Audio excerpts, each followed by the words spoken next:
Marcus Ealy here for Status Coup with Charles McPherson. We're in downtown Nashua, basically at the City Hall building. So can you talk to me a little bit about what you're interested in, what you're looking for coming up here in 2020? What I'm looking for is for all these homeless people to get more help, which they're not getting here. It's very hard in Nashua to get any kind of help, which is politically wrong, especially being a United States citizen. I think everybody should be able to get help that they need. Definitely. So what type of initiatives would you be looking for the candidates to stand up and say as far as standing up for homeless folks? Well, I think the candidates should stand up for us. 'Cause I'm homeless myself. I do work, but I'm still homeless. I believe that they should be out there trying to help these people not be homeless. Because people are out here freezing and dying and ODing and on drugs. And I think there should be more initiatives for people to get help out here. Definitely. There are different plans out there. Have you looked into them? Is it hard for you to even get? Can you talk a little bit about how you get your information politically and whatnot? Well, according to everybody out there, I'm a homeless advocate. I help the homeless. I show them where to go and how to get their help. But it's very hard to get the help that they need. It's like nobody really cares about these poor people. You know, they're hungry, they're starving, they're ODing, they're dying, and I don't like that. Yeah. So, can you talk a little bit about some specifics? You ain't got to give names or anything, but just some of the stories you've heard from or people you know and whatnot. You don't have to give away any names or anything. Well, I've had 3 friends die this week from drug overdoses because when they opioids, heroin, and I don't do drugs myself. I drink beer and I smoke cigarettes. That's it. That's all I do. I don't do drugs anymore. But I have. But these poor people want to get off this stuff and they can't get the help to do it. And I want them to have help. I speak for the homeless all the time. I've been doing this for I've been outside for 40 years. Okay? And these people out here want the help, but they can't get the help that they need. I want them to get the help that they need.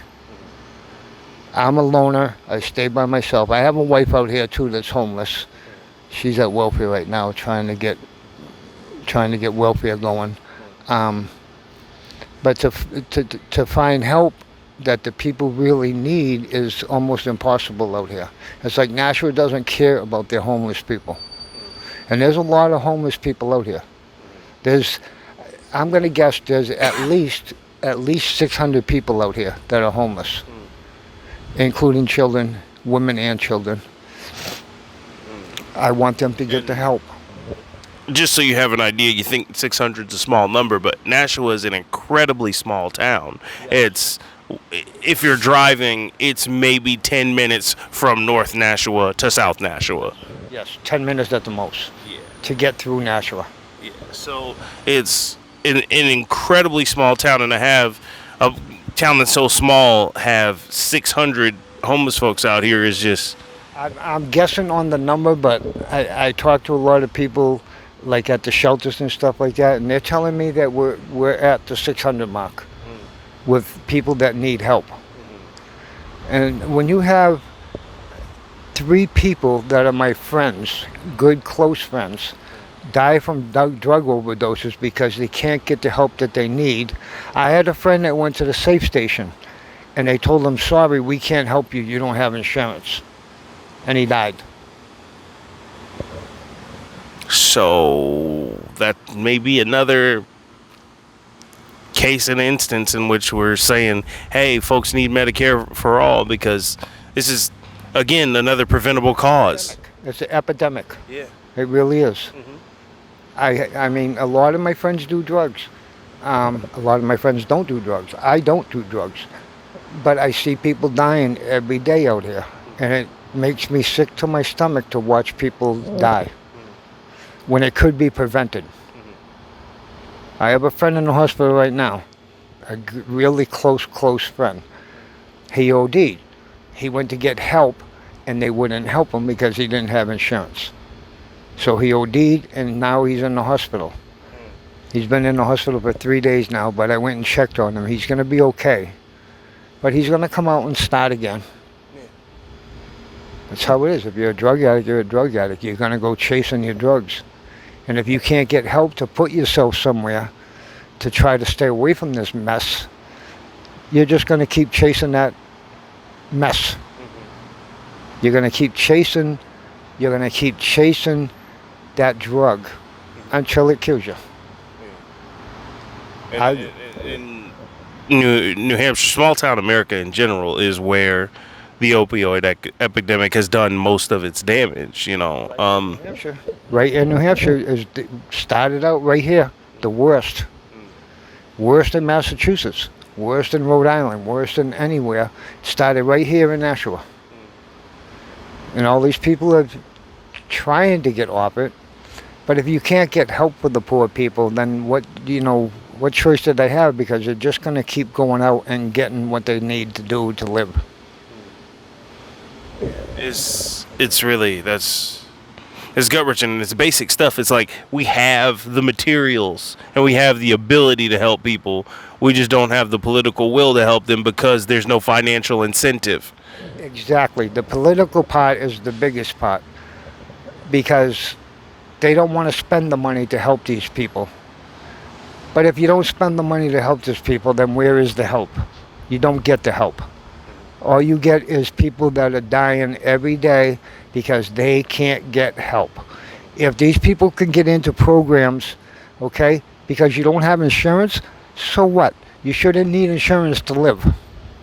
I think you should be able to live without insurance. Politically, the insurance thing is the big thing. If you don't have the insurance, you don't get the help. And that 30,000 people a year, that's just a staggering number to me. 30,000 people a year die every year of preventable causes because of health insurance. And then if you add the opioid numbers in there, which you should be doing, it's even higher than that. The 30,000 is what we know of. It's not what we don't know of. There's probably another 20,000 at least over that we don't know about. What we know about is the stats that we know that's on paper. Now what about all these other people that just pass away because they don't get the help? It's politically incorrect. I think every person in this world should be able to live a healthy life. If they want to live a healthy life and get off the drugs, I think they should be able to do that. I don't think you should have to have insurance to be able to live because you have a drug problem or an alcohol problem or whatever else your problem is. I don't think that you should have to have insurance to live. So, I just want to kind of pivot for a second because folks are gonna look at this and they're gonna say, "Oh, well, these are homeless people. They don't work. They're a leech on our society, and they're just asking for free stuff." But you said yourself that you work. You know what I mean? And you have a job, and you do what you do to make ends meet. But it's not enough. So, can you talk a little bit about the work you do and how often you do go to work and whatnot, just so folks can understand that, hey, you're working, but like maybe a living wage is something necessary as well. Well, I work 5 to 6 days a week. I'm not working today because of the way the weather is, because people are dropping in this weather. And especially the homeless people are dropping everywhere in this weather. And it's not going to get any better because it's supposed to be worse tomorrow. I work. I don't leech off of people. I do go to the soup kitchens. I do go talk to people. I was a homeless advocate in Manchester for many years, and I just know what it's like to be homeless. And if you can't pay attention to these poor people, not these poor people, these people that are, I don't know how to put it, they're not politically, they don't know how to get the help. And when they try to get the help, if you don't have the insurance, you don't get the help. I don't think that we should have to have insurance. I don't think these people out here should have to have insurance to be able to live. I think the United States should look after their people. Okay? I mean, they look after everybody else that isn't even American, but they don't look out for their own people. And it's not correct. It's not correct at all. And it very upsets me every day to watch these people drop dead. Every day, almost every day, I have someone that I know that dies. Because so when you say look out for folks that aren't even their people, you're saying maybe we shouldn't be spending 7 point whatever billion or 700 and something billion on all these other wars going on, and when we could be spending money on something like Medicare for all. Or why are we fighting everybody else's war? Okay, it's not up to us to control the world. Let the world fight themselves. Stay in the United States and take care of your people.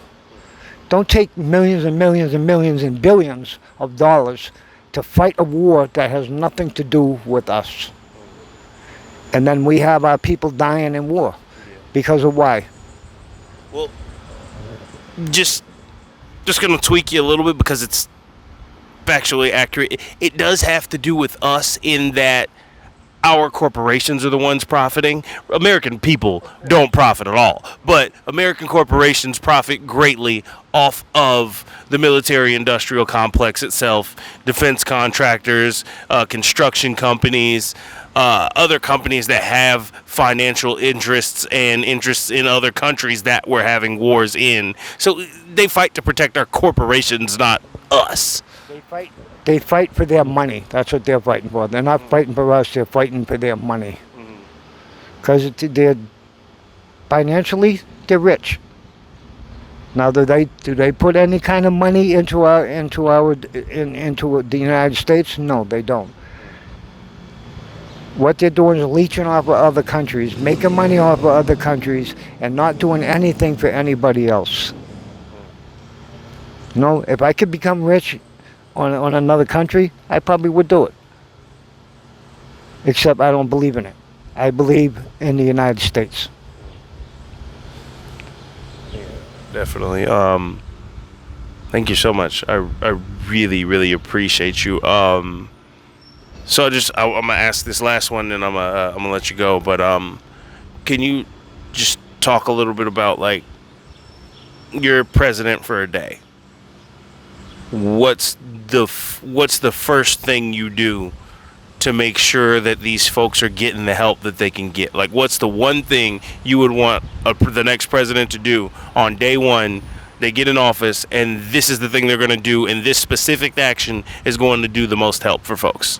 The biggest thing I would do if I became president for the day, in my election, I would say that every human being in the United States should be eligible for health care.